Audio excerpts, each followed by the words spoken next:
പവിത്രത്തിന്റെ ഒരു അപ്കമിങ് എപ്പിസോഡിലേക്ക് എല്ലാവർക്കും സ്വാഗതം. അങ്ങനെ കുടുംബക്ഷേത്രത്തിലെ ഉത്സവത്തിനായി എത്തിയ ശങ്കരനാരായണനും ഫാമിലിയും പിന്നെ വിക്രമും വേദയും എല്ലാവരും താമസിക്കാനായി ഒരു ഹോട്ടലിൽ റൂം ബുക്ക് ചെയ്തിട്ടുണ്ട്. അങ്ങോട്ടേക്ക് പോകുമ്പോൾ ആ റൂമെല്ലാം ക്യാൻസൽ ആയിരിക്കുന്നു എന്ന് അറിയുവാണ്. അങ്ങനെ ഹോട്ടലിലൊന്നും അവർക്ക് റൂം കിട്ടുന്നില്ല. അങ്ങനെ വിക്രം ഒരു താമസത്തിനുള്ള സൗകര്യം അവരുടെ ഒരു ഫ്രണ്ടിന്റെ വീട്ടിൽ ഏർപ്പാടാക്കുവാണ്. ഫ്രണ്ടിന്റെ കൃഷിനിടത്തിൽ ഇരിക്കുന്ന ഒരു തോട്ടത്തിലുള്ള ഒരു വീടാണ് അറേഞ്ച് ചെയ്ത് കൊടുക്കുന്നത്. വീടെന്ന് പറയുമ്പോൾ റൂമുകളൊന്നും തന്നെ ഇല്ല. ഓപ്പൺ ആയിട്ട് ഒരു ഹാള്, ഒരു വലിയ ഹാളാണ്. ഇത് കാണുന്ന സമയത്ത് നമ്മുടെ ശങ്കരനാരായണൻ ഒട്ടും ഇഷ്ടപ്പെടുന്നില്ല. ഇദ്ദേഹം പറ്റത്തില്ലെന്നൊക്കെ പറയുന്നുണ്ട്. പിന്നീട് ശങ്കരനാരായണനും വിക്രം പറയുന്ന പല കാര്യങ്ങളും അംഗീകരിക്കുകയാണ്. പതുക്കെ പതുക്കെ അവർ അടുക്കുന്നുണ്ട്. കുറച്ച് കാര്യങ്ങളിലൊക്കെ അവർ തമ്മിൽ കുറച്ച് അഭിപ്രായങ്ങളും എല്ലാം ഒരുപോലെ ആയി വരുവാണ്. പിന്നീട് ശങ്കരനാരായണനെ കൊല്ലാനായി വരുന്ന ഗുണ്ടകളുടെ കയ്യിൽ നിന്നും അദ്ദേഹത്തെ നമ്മുടെ വിക്രം രക്ഷിച്ചെടുക്കുകയാണ്. ഈ വിശേഷത്തെക്കുറിച്ചാണ് ഇന്ന് പറയാൻ പോകുന്നത്. അങ്ങനെ ഫ്രണ്ടിനോട് വിളിക്കുന്ന സമയത്ത് താൻ അറേഞ്ച് ചെയ്തു തരാം, വീട് അറേഞ്ച് ചെയ്തു തരാം, താൻ ഇങ്ങോട്ട് വാ എന്ന് പറയുന്ന സമയത്ത് എല്ലാവരെയും കൂട്ടിക്കൊണ്ട് വിക്രം അങ്ങോട്ടേക്ക് പോവുകയാണ്. എന്നാൽ വീടെന്ന് പറഞ്ഞ സമയത്ത് എല്ലാവർക്കും ഒരു പ്രതീക്ഷ ഉണ്ടായിരുന്നു. തരക്കേടില്ലാത്തൊരു വീട്, വലിയ വീടൊന്നും അല്ലെങ്കിലും ചെറിയ വീടാണെങ്കിലും ഒരു കുറച്ച് സൗകര്യങ്ങളെല്ലാം ഉണ്ടാകുന്ന വീടായിരിക്കുമെന്നാണ് എല്ലാവരും പ്രതീക്ഷിച്ചത്.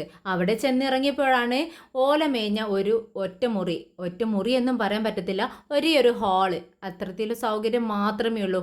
വേറെ ഒരു സൗകര്യം തന്നെ അവിടെ ഇല്ല. നമ്മുടെ പത്മം പറയുന്നുണ്ട്, വിക്രം നീ എന്താ വീടെന്നൊക്കെ പറഞ്ഞിട്ട്, ഇത് വീടാണോ വിക്രം? ഇതിന് വീടെന്ന് വിളിക്കാൻ പറ്റുമോ?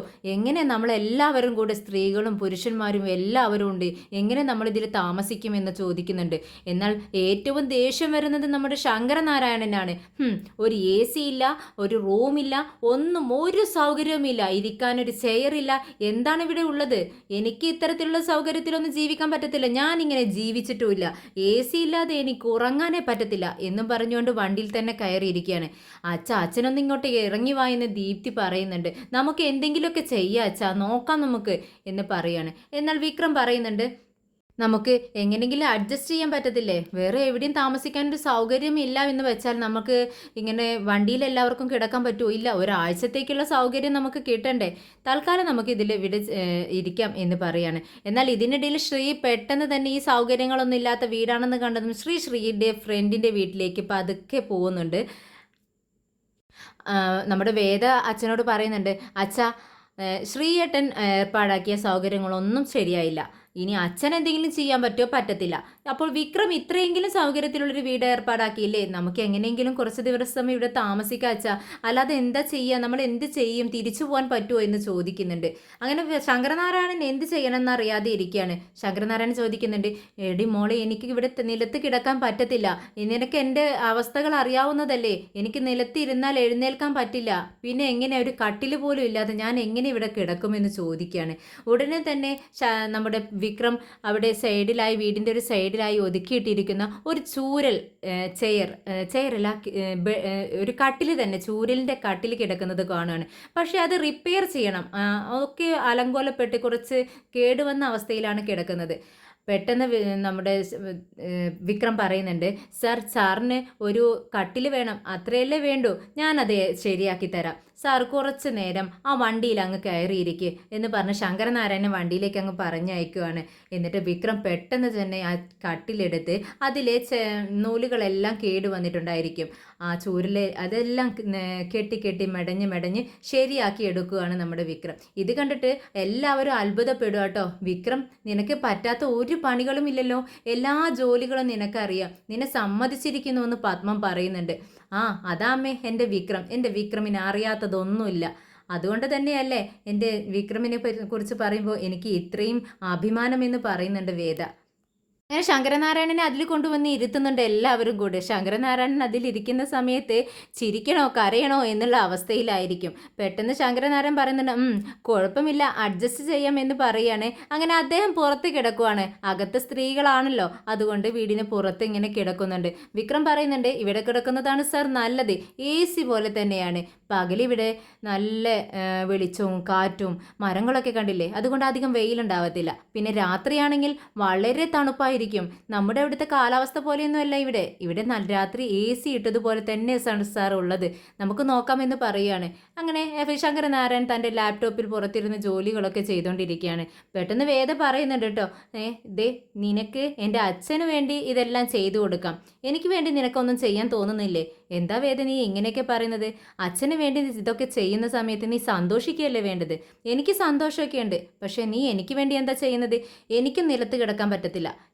എനിക്ക് വേണ്ടി എന്തെങ്കിലുമൊക്കെ ചെയ്തതാ, ഒരു കട്ടിൽ എനിക്ക് വേണ്ടി നേരാക്കിത്താ എന്ന് പറയാം. വേദേ, നീ വെറുതെ വാശി പിടിക്കല്ലേ. നിനക്ക് കട്ടിൽ വേണമെന്ന് പറഞ്ഞാലേ ഇവിടെ നിന്ന് പോകുന്നത് വരെ നിനക്ക് കട്ടിലുണ്ടാക്കിക്കൊണ്ടിരിക്കേണ്ടി വരും ഞാൻ. നീ ഒന്ന് മിണ്ടാതിരിക്കേ എന്ന് പറയാണ്. അങ്ങനെ വേദ പിണങ്ങി പോവാട്ടോ.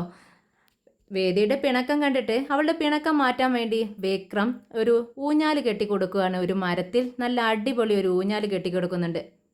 ഒരു സാരി എടുത്ത് അതിൻ്റെ രണ്ടറ്റത്തും കയറ് കെട്ടി അങ്ങനെ മരത്തിൽ ചുറ്റി കൊടുക്കുവാണ്. അങ്ങനെ വേദയെ വാ വേദയെ എല്ലാവരും കൂടെ ചുറ്റുപാടുമൊക്കെ കാണാൻ വേണ്ടി നടക്കുന്ന സമയത്ത് പതുക്കെ വേദയുടെ കൈ പിടിച്ച് വാ എന്ന് പറഞ്ഞുകൊണ്ട് പിടിച്ചു വലിച്ച് വരുവാണ് നമ്മുടെ വിക്രം. എന്നിട്ട് ഈ ഊഞ്ഞാലിൽ കൊണ്ട് കിടത്തുവാണ്. ഇതേ നേരം വേദയ്ക്ക് ചിരി വരും കേട്ടോ. വിക്രം നിന്നെ സമ്മതിച്ചിരിക്കുന്നു, നീ ഇങ്ങനെയൊക്കെ എനിക്ക് വേണ്ടി ചെയ്യുമെന്ന് എനിക്ക് അറിയില്ലായിരുന്നു കേട്ടോ.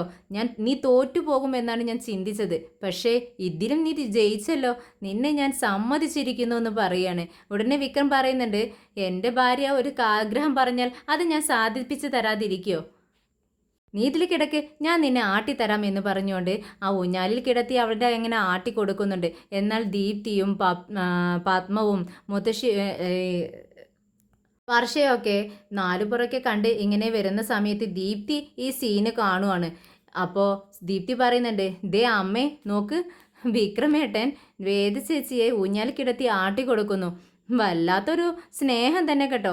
എനിക്കും ആടാൻ തോന്നുന്നു അമ്മയെ പറയുമ്പോൾ അവളുടെ തലക്കിട്ടൊരു കിഴുക്ക് കൊടുക്കുന്നുണ്ട് പത്മം. ഒന്ന് മിണ്ടാതിരേടി, അവർ സ്നേഹിക്കുന്നുണ്ടെങ്കിലേ അത് അവളുടെ ഭാഗ്യം. വിക്രമിനെ പോലെ ഒരു ഭർത്താവിനെ കിട്ടാൻ എൻ്റെ മകൾ ചെയ്ത പുണ്യം കൊണ്ട്, മുൻജന്മ പുണ്യം കൊണ്ട് തന്നെയാണ് അവൾക്ക് ഇങ്ങനെ കിട്ടിയത്. നീയും പ്രാർത്ഥിച്ചോ അവനെ പോലെ ഒരു ഭർത്താവിനെ കിട്ടാൻ എന്ന് പറയുകയാണ്. അങ്ങനെ വിക്രം വേദയോട് പറയുന്നുണ്ട്, വേദേ മതി, നീ എഴുന്നേറ്റേ, ഭക്ഷണം കഴിക്കേണ്ട സമയമായി, അച്ഛന് വിശക്കുന്നുണ്ടാവും, ഞാൻ പെട്ടെന്ന് ഭക്ഷണമൊക്കെ മേടിച്ചിട്ട് വരാം എന്ന് പറയുകയാണ്. അങ്ങനെ ഭക്ഷണം എല്ലാവർക്കുള്ള ഭക്ഷണം മേടിച്ചുകൊണ്ട് വരികയാണ് വിക്രം. ഇഡ്ഡലിയും സാമ്പാറും ദോശയും എല്ലാം കൊണ്ടുവന്നിട്ടുണ്ട്. വിക്രമാണ് എല്ലാവർക്കും വിളമ്പി കൊടുക്കുന്നത്. ബാക്കിയുള്ളവരൊക്കെ ഇരുന്ന് കഴിക്കുന്നു. നമ്മുടെ ശങ്കരനാരായണനെ അകത്തേക്ക് വിളിക്കുന്നുണ്ട്. അങ്ങനെ അകത്ത് വന്ന് നിന്നിട്ട് കഴിക്കുകയാണ്. എവിടെ ഇരിക്കുന്നൊന്നുമില്ല, എല്ലാവരും താഴ്ത്തിയിരുന്നാണ് കഴിക്കുന്നത്. ശങ്കരനാരായണൻ നിന്ന് കഴിക്കുന്നു. അതിനിടയിൽ ശങ്കരനാരായണൻ ഇങ്ങനെ കൊതു കടിച്ചുകൊണ്ടിരിക്കുക കേട്ടോ. ഹൗ ഹൗ എന്നൊക്കെ ഇങ്ങനെ സൗണ്ട് ഉണ്ടാക്കി കൊടുക്കുന്നു.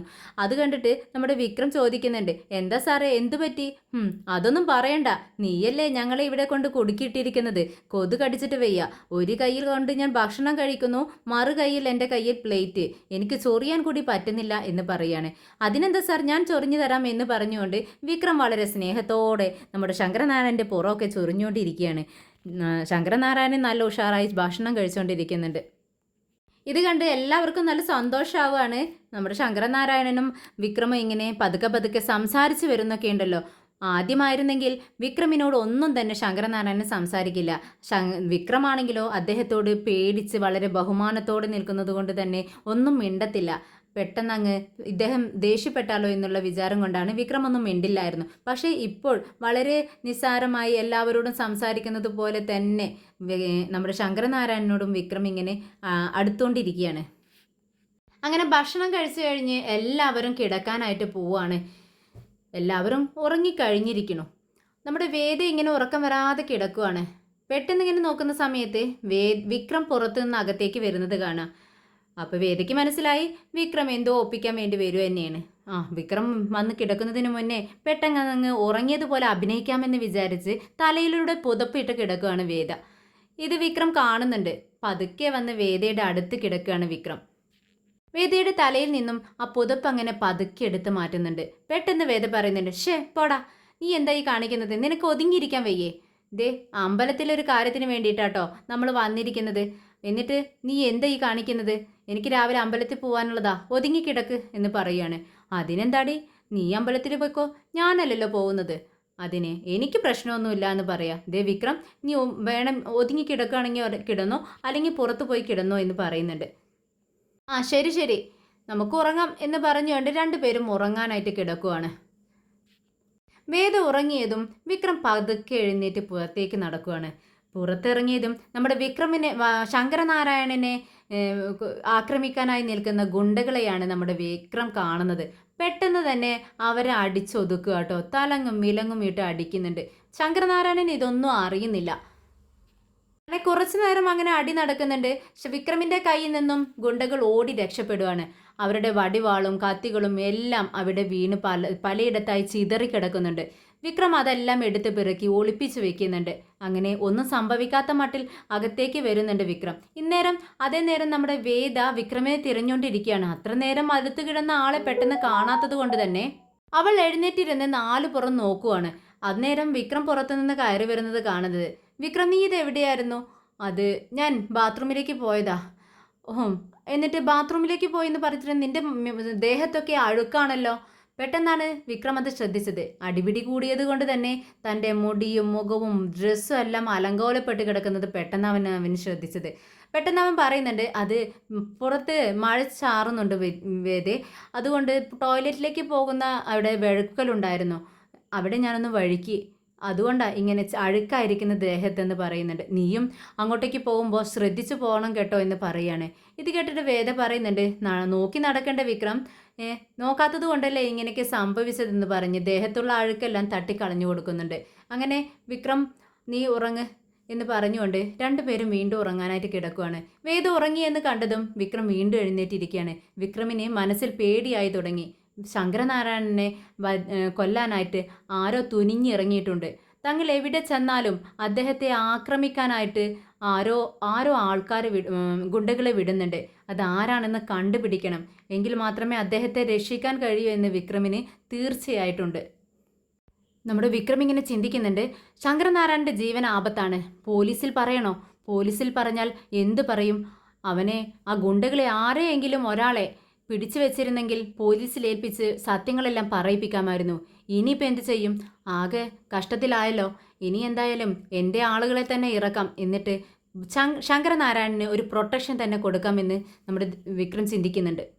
പെട്ടെന്ന് വിക്രം വേദ അറിയാതെ പതുക്കെ എഴുന്നേറ്റ് പുറത്തേക്ക് ഇറങ്ങുന്നുണ്ട്. തൻ്റെ ഫ്രണ്ട്സിനെ വിളിക്കുകയാണ്. പെട്ടെന്ന് തന്നെ നിങ്ങൾ ഇങ്ങോട്ടേക്ക് മണപ്പാറയിലേക്ക് വരണം. ബസ് ഉണ്ടാവത്തില്ല, പെട്ടെന്ന് ട്രെയിൻ കയറിയേക്ക് ഇവിടെ എത്തിയാൽ എന്നെ വിളിച്ചാൽ മതി, ഞാൻ നിങ്ങളെ കൊണ്ടുവന്നോളാം. എന്തു പറ്റിയെന്ന് വിക്രമിനോട് ചോദിക്കുന്നുണ്ട്. എന്തെങ്കിലും പ്രശ്നമുണ്ടോ എന്ന് അവർ അന്വേഷിക്കുമ്പോൾ അതെല്ലാം ഞാൻ വന്നിട്ട് പറയാം, നിങ്ങൾ പെട്ടെന്ന് ഇങ്ങോട്ടേക്ക് എത്താൻ നോക്ക്, ഞാൻ നിങ്ങൾക്ക് ക്യാഷ് എല്ലാം ഗൂഗിൾ പേ ചെയ്തേക്കാം, നിങ്ങൾ പെട്ടെന്ന് വാ എന്ന് പറഞ്ഞുകൊണ്ട് വിക്രം ഫോൺ അങ്ങ് കട്ടാക്കുന്നുണ്ട്. വിക്രം ശങ്കരനാരായണൻ ഉറങ്ങുന്നത് നോക്കി നിൽക്കുവാണ്. എന്നിട്ട് വിക്രം മനസ്സിൽ ചിന്തിക്കുന്നുണ്ട്, ഇല്ല സാർ, സാറിനെ ഞാൻ ആർക്കും തന്നെ വിട്ടുകൊടുക്കത്തില്ല.